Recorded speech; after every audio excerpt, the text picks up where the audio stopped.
प्रिय विद्यार्थियों, सुप्रभात।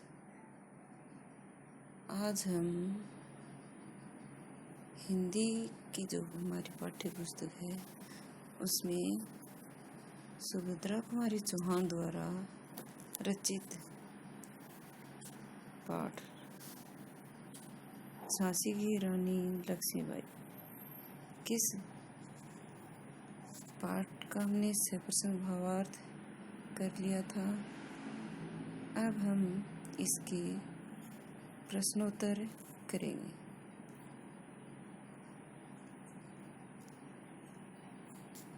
प्रश्नोत्तर में देखिए, सबसे पहले अति लघुतरात्मक प्रश्न, और जिसमें पहला प्रश्न है, लक्ष्मीबाई किसकी मुँह बोली बहन थी? तो इसका उत्तर होगा लक्ष्मीबाई नाना साहब की मुँह बोली बहन थी। यदि याद रहता तो याद रखिए, नाना धुंधुपंत उनका नाम था, उनकी मुँह बोली बहन थी। तो सीधा सा उत्तर हमें लिखना है, लक्ष्मीबाई नाना साहब की मुँह बोली बहन थी। लक्ष्मीबाई की सहेली कौन थी? तो इसका उत्तर होगा लक्ष्मीबाई की सहेली कान्हा और मुंदरा थी। तीसरा क्वेश्चन, रानी लक्ष्मीबाई बचपन में क्या खेल खेलती थी?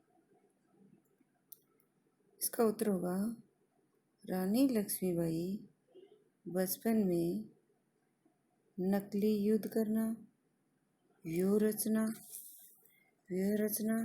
शिकार खेलना, सेना को घेरना, दुर्ग तोड़ना जैसे खेल खेला करती थी। क्वेश्चन नंबर 4 है, झांसी के राजा के मरने पर कौन हर्षाया? तो उत्तर होगा झांसी के राजा के मरने पर डलहौजी हर्षाया। जो अंग्रेज शासक था वह खुश हुआ। तो हमें उत्तर तो इतना ही लिखना होगा, लेकिन ध्यान रहे कि ये क्यों खुश हुआ था। उसे पता था कि झांसी का कोई उत्तराधिकारी नहीं है, इसलिए वह हर्षाया, प्रसन्न हुआ कि अब वहाँ झांसी में अपना अधिकार कर सकेगा। तो उत्तर लिखना है हमें सिर्फ इतना ही कि झांसी के राजा के मरने पर डलहौजी हर्षाया। लघुतरात्मक, देश में व्यापारी बनकर कौन आए? तो इसका उत्तर छोटा सा ही होगा, देश में व्यापारी बनकर अंग्रेज आए। क्वेश्चन जरूर लघुतरात्मक है, लेकिन इसे पूछा गया छोटा ही है। तो इसे उत्तर तो इतना ही लिखना है कि अंग्रेज आए, लेकिन समझने के लिए है कि अंग्रेज जो थे वो व्यापार करने के उद्देश्य से इन्होंने यहाँ पर शुरू किया था, व्यापार करेंगे। लेकिन धीरे धीरे मन में लालच आ गया और वे यहाँ पर अधिकार करने लगे। तो देश में व्यापारी बनकर अंग्रेज आए। रानियां और बेगमें क्यों रोती? तो हमने देखा कि रानियां और बेगमें थी, अंग्रेजों ने जब अधिकार कर लिया तो वे उन्हें सताने लग गए थे, इसलिए वे अपने महलों में रोती थी। दूसरी बात, उनके जो वस्त्र और आभूषण थे उन्हें नीलाम भी करने लग गए थे। तो इसका उत्तर हमें लिखना है, अंग्रेजों द्वारा भारत के हिंदू और मुसलमानों को सताया जाता था, इसलिए रानियां और बेगमें रनिवासों में, अर्थात जहाँ उनका रहने का स्थान होता, रोती थी। इसके साथ ही उनके गहने और कपड़े भी अंग्रेजों के द्वारा बाजार में नीलाम किए जाते थे। ये हमारा दूसरा उत्तर हुआ। तीसरा देखिए, रानी लक्ष्मीबाई की आराध्य देवी कौन थी? तो इसका उत्तर लिखना है, रानी लक्ष्मीबाई की आराध्य देवी महाराष्ट्र की कुल देवी भवानी थी। यहाँ आराध्य दे रखा है, लेकिन हमें आराध्या करना पड़ेगा, क्योंकि आराध्य पुरुष के लिए आएगा और आराध्या स्त्री के लिए।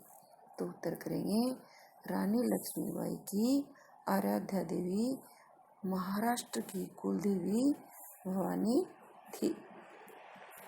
आगे देखिए, लक्ष्मीबाई को किसकी गाथाएं याद थी? उत्तर होगा, लक्ष्मीबाई को वीर शिवाजी की गाथाएं याद थी। प्रश्न नंबर 5, राजमहल में काली घटाएं क्यों छा गई? तो उत्तर होगा, झांसी के राजा गंगाधर राव की मृत्यु हो गई थी। जब उनकी मृत्यु हुई तब उनके कोई संतान नहीं थे, अर्थात झांसी के राजा गंगाधर राव निसंतान थे। निसंतान मर जाने से झांसी राज्य पर अंग्रेजों ने अधिकार कर लिया था,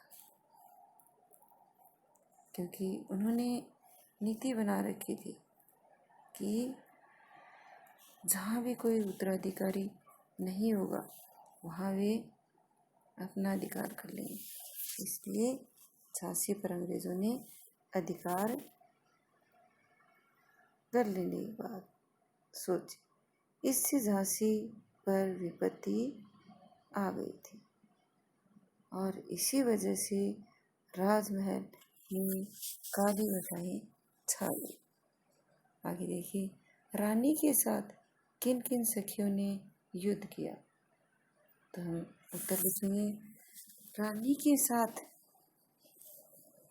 अंग्रेजों के विरुद्ध कान्हा और मंद्रा सखियों ने युद्ध किया था। कान्हा और मंद्रा ने। अब है रानी लक्ष्मीबाई के बचपन की गतिविधियों का वर्णन कीजिए। तो हम इसमें उसके बचपन की जो गतिविधियाँ हैं उनका लिखेंगे। तो उत्तर होगा, रानी लक्ष्मीबाई बचपन में वीर और साहसी थी। उसने बचपन में ही कृपाण, कटारी, पर्ची और ढाल चलाना सीख लिया था। बचपन में ही वे युद्ध के लिए युद्ध व्यवस्था करती, व्यूह तोड़ने का प्रयास करती थी। उन्हें शिकार खेलना भी पसंद था। सेना को घेरना तथा दुर्गों को तोड़ना उसके प्रिय खेल थे और वह नाना साहब, कान्हा, मंद्रा आदि के साथ ही खेलती थी। अब आगे क्वेश्चन देखिए, कविता के माध्यम से अंग्रेजों की नीतियों तथा अत्याचारों का वर्णन कीजिए। तो हम इसका उत्तर लिखेंगे, रानी लक्ष्मीबाई कविता के अनुसार अंग्रेज स्वार्थी प्रवृत्ति के थे। वे भारत में व्यापार करने के उद्देश्य से आए थे, लेकिन उन्होंने स्वार्थ के आधार पर भारत के राजाओं और नवाबों में बादशाहों में फूट डालने शुरू कर दी थी। फूट डालकर धीरे धीरे अनेक राज्यों पर अधिकार भी कर लिया था। उनकी स्वार्थी और क्रूर नीतियों से जनता बहुत दुखी थी। जनता ही नहीं, जनता को ही नहीं, अंग्रेजों ने राजाओं और नवाबों को भी अपमानित किया। उनकी रानियों और बेगमों के वस्त्र और गहने बाजार में नीलाम किए। झांसी के राजा की मृत्यु होने पर कोई उत्तराधिकारी न होने की वजह से झांसी पर अपना झंडा भी फहरा दिया था। इस प्रकार से हम इसका उत्तर करेंगे। फिर आगे है, स्वतंत्रता की चिंगारी में किन किन सपूतों ने लोहा लिया। तो देखिए, इसमें काफ़ी लोगों ने भाग लिया था, लेकिन हम पाठ के आधार पर ही इनका वर्णन करें। कुछ तो ऐसे भी लोग हैं जिनका अभी तक इतिहास में नाम नहीं है, लेकिन हम इसके आधार पर करेंगे। स्वतंत्रता की चिंगारी में अनेक वीर नर नारियों ने लोहा लिया। लक्ष्मीबाई का प्रमुख स्थान है, जिन्होंने अंग्रेजों का सामना करते हुए अपना बलिदान कर दिया था। इनके अलावा स्वतंत्रता प्राप्ति करने में महत्वपूर्ण भूमिका थी वे वीर योद्धा हैं नाना धुंधु पंत, तात्या टोपे, अजीमुल्ला, अहमद शाह मौलवी, ठाकुर कुंवर सिंह आदि थे।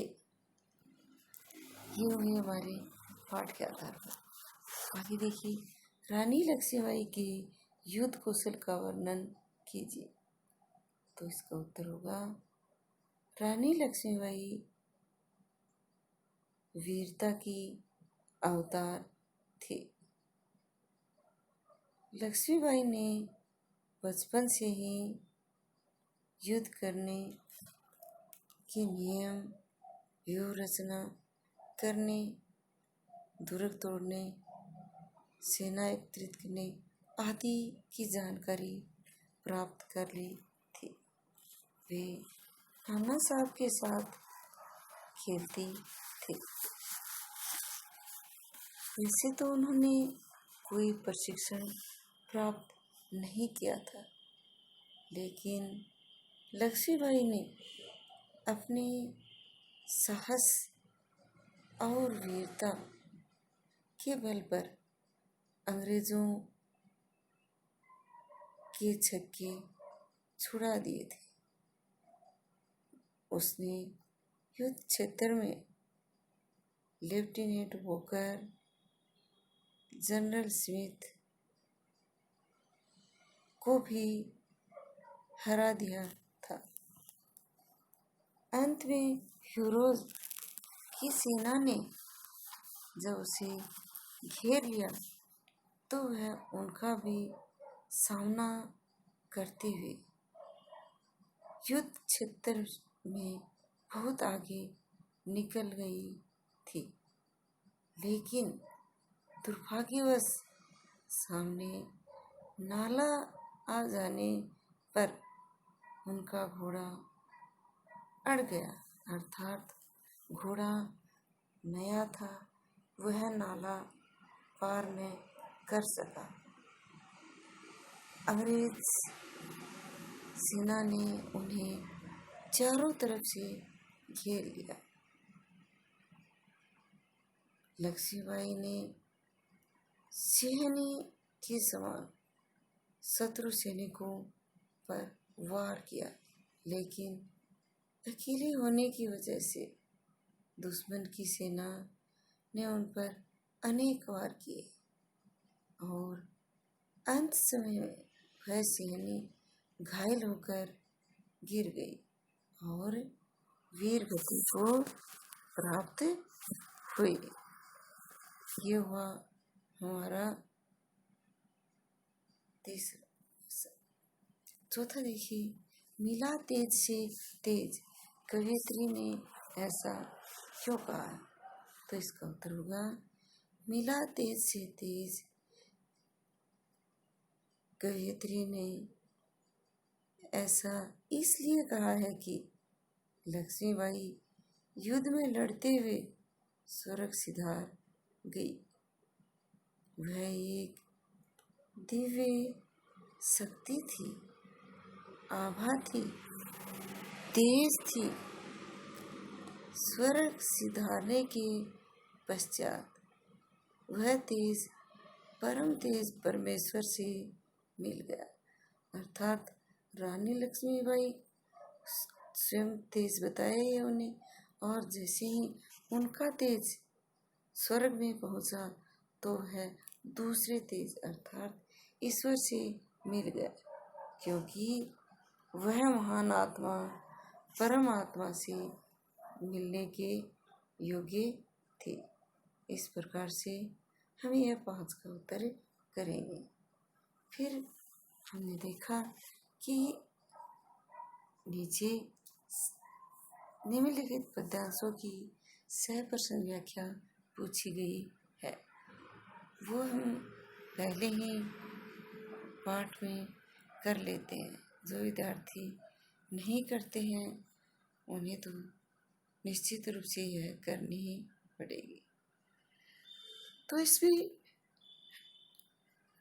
सह-प्रश्न लिखते हुए इनकी व्याख्या करनी है। यदि व्याख्या पूरे पाठ की पहले कर ली है तो इसकी आवश्यकता नहीं है। प्रिय विद्यार्थियों, आज हमने पद्य भाग के 8 पाठ पूरे कर लिए हैं। जिन विद्यार्थियों ने अभी तक गृह कार्य नहीं किया है वो अपना कार्य करना शुरू कर दें, क्योंकि हमारा पाठ है वो काफ़ी आगे बढ़ते जा रहे हैं। व्याकरण भी लगभग पूरी हो चुकी है, इसलिए अपना गृह कार्य है वो शुरू कर दे। साथ ही साथ जिनको कोई समस्या लग रही है वे समाधान के लिए विद्यालय आ सकते हैं। मेरा मानना है कि यदि जितने जल्दी आकर अपनी समस्या का समाधान करोगे उतना ही तुम्हें फ़ायदा है। अधिक देर करने से कोई फ़ायदा न होगा, इसलिए अपना होमवर्क शुरू करते हैं। धन्यवाद। यदि कोई परेशानी हो तो संपर्क करें और अपना कार्य सुचारू रूप से शुरू करें, क्योंकि कार्य सभी को समय पर करना ही होगा। धन्यवाद।